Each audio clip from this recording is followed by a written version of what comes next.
প্রাথমিক শিক্ষক নিয়োগের ইন্টারভিউ প্রসেসের আজকে আমাদের ক্লাস নাম্বার হচ্ছে 14। অগ্নিবীণা ইনস্টিটিউশনে তোমাদের সকলকে স্বাগত।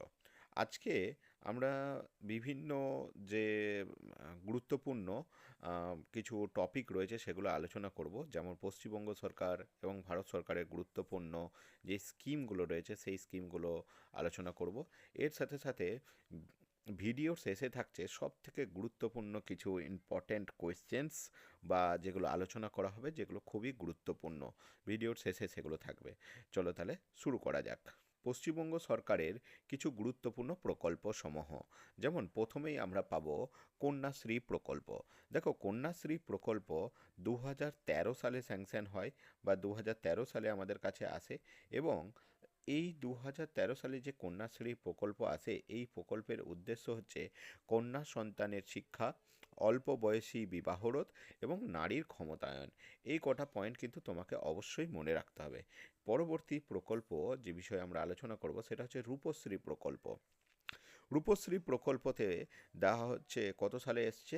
রূপশ্রী প্রকল্প এসেছে 2018 সালে।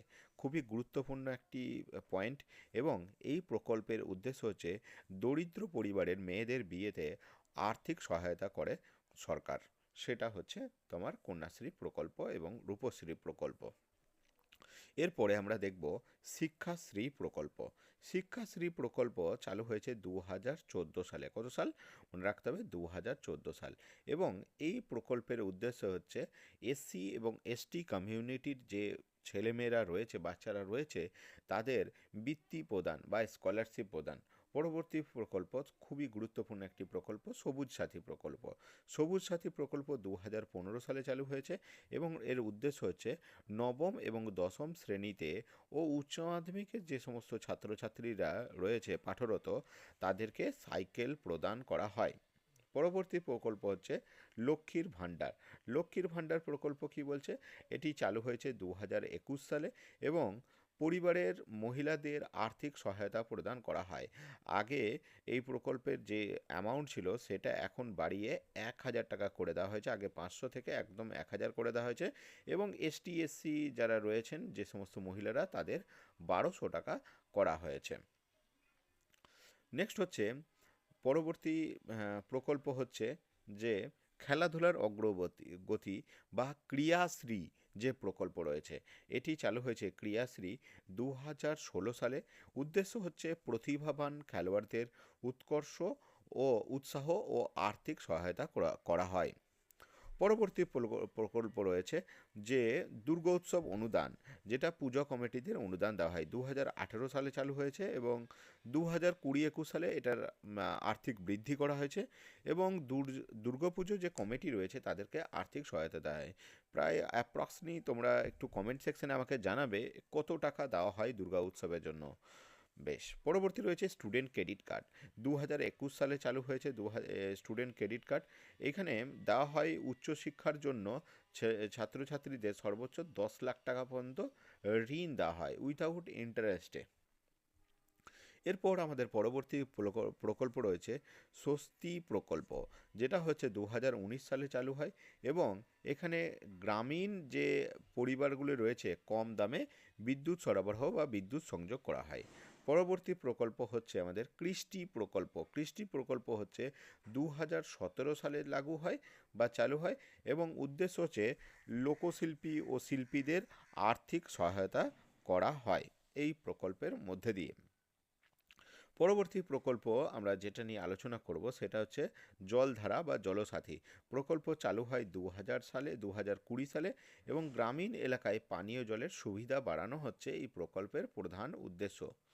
নেক্সট হচ্ছে দুয়ারে সরকার ক্যাম্প, যেটা দুয়ারে সরকার প্রায় তোমরা দেখতে পাও যে দুয়ারে সরকারের ক্যাম্প লাগে। দুয়ারে সরকারের ক্যাম্পের মধ্যে 2020 সালে লাগু হয়, এবং উদ্দেশ্য হচ্ছে সরকারি পরিষেবা মানুষদের দোরগোড়ায় পৌঁছে দেওয়া হচ্ছে, ডোর স্টেপ গভর্নেন্স এটার লক্ষ্য, যেটা দুয়ারে সরকার ক্যাম্প বলছে। 2020 সালে চালু হয়েছে। পরবর্তী এর সমসাময়িক আরেকটি প্রকল্প আসে, যেটা হচ্ছে পাড়ায় পাড়ায় সমাধান।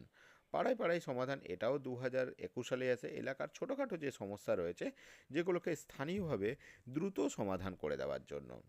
নেক্সট হচ্ছে মাতৃযান বা অতি মার্জিনাল মা ও শিশুর প্রকল্প 2018 সালে চালু হয়।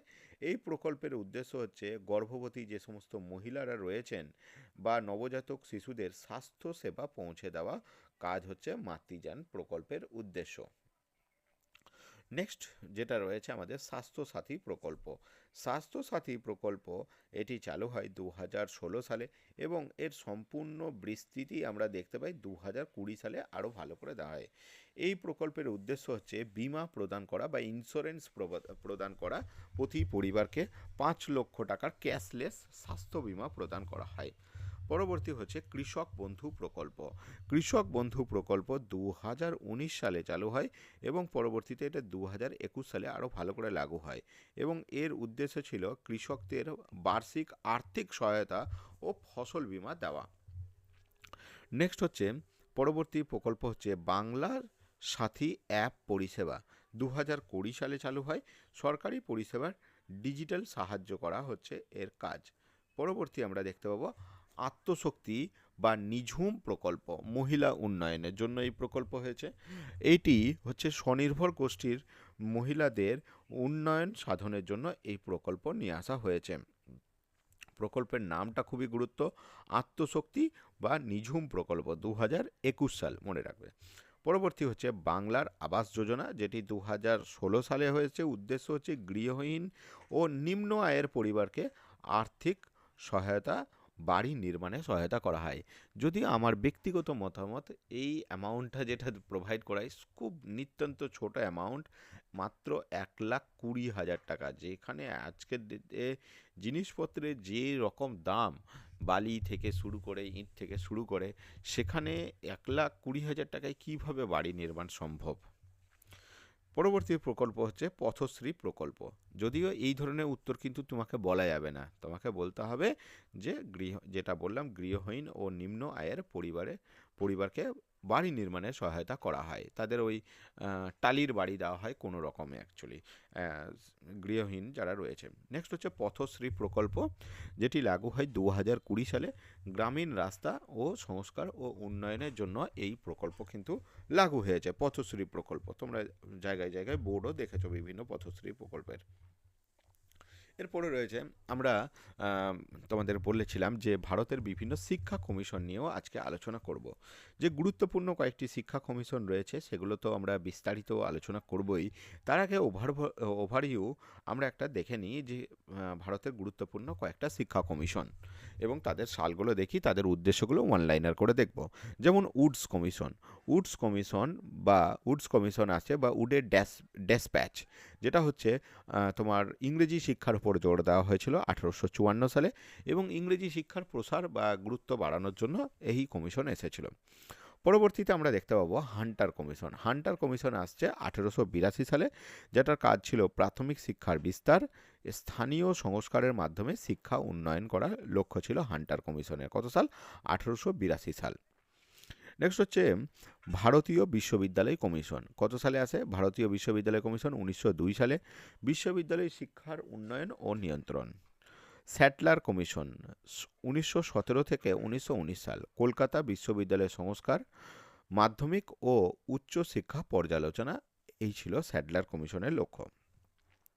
এরপর দেখব হার্টগ কমিটি 1929 সালে আসে। প্রাথমিক শিক্ষা, মানোন্নয়ন ও সময় বৃদ্ধি, 4 থেকে 5 বছর সময় বৃদ্ধির জন্য এই প্রকল্প এসেছিল। নেক্সট হচ্ছে সার্জেন্ট রিপোর্ট 1944 সালে। এর লক্ষ্য ছিল যে সবার জন্য 18 বছরের মধ্যে ফ্রি ও কম্পালসারি এডুকেশন। সার্জেন্ট রিপোর্ট বলেছিল যে 18 বছরের নিচে যারা আছে তাদের প্রত্যেককে ফ্রিতে এবং কম্পালসারি এডুকেশন প্রোভাইড করতে হবে। নেক্সট গুরুত্বপূর্ণ রয়েছে একটি রাধাকৃষ্ণন কমিশন। রাধাকৃষ্ণন কমিশন আসে তোমার এটা হচ্ছে বিশ্ববিদ্যালয় শিক্ষার উন্নতির জন্য। ইউনিভার্সিটি এডুকেশন কমিশন, মনে রাখতে হবে যে রাধাকৃষ্ণন কমিশন বিশ্ববিদ্যালয় শিক্ষার উদ্দেশ্য ও মান ও নীতি নির্ধারণের জন্য। পরবর্তী আরেকটি গুরুত্বপূর্ণ কমিশন রয়েছে, সেটা হচ্ছে মোদালিয়ার কমিশন, যে সেকেন্ডারি এডুকেশন যেটা রয়েছে সেই মাধ্যমিক শিক্ষার পরিকাঠামো বা কাঠামো সংস্কারের জন্য। পরবর্তী আরও গুরুত্বপূর্ণ কোঠারি কমিশন।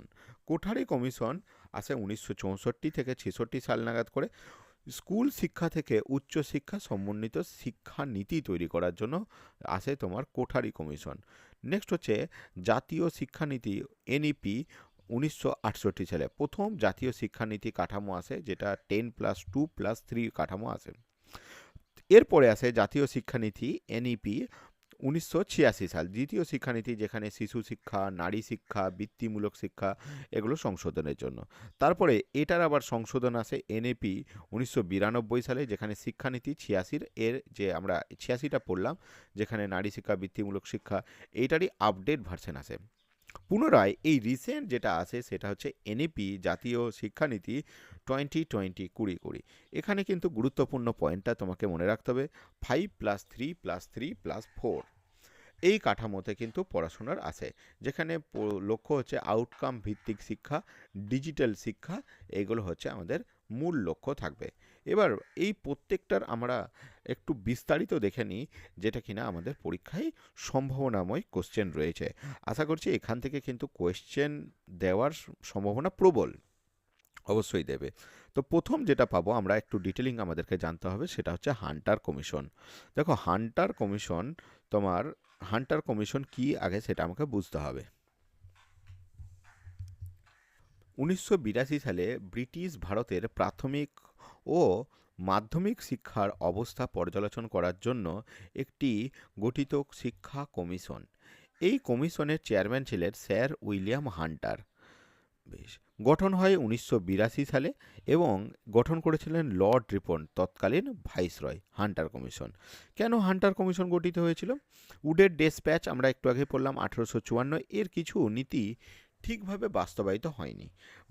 ভারতের প্রাথমিক শিক্ষা খুব পিছিয়ে ছিল, সেজন্য ব্রিটিশ সরকার ভারতের শিক্ষা ব্যবস্থার প্রকৃতি, বৈষম্য ও সমস্যাগুলি খুঁজে বের করতে এই কমিশন তৈরি করে।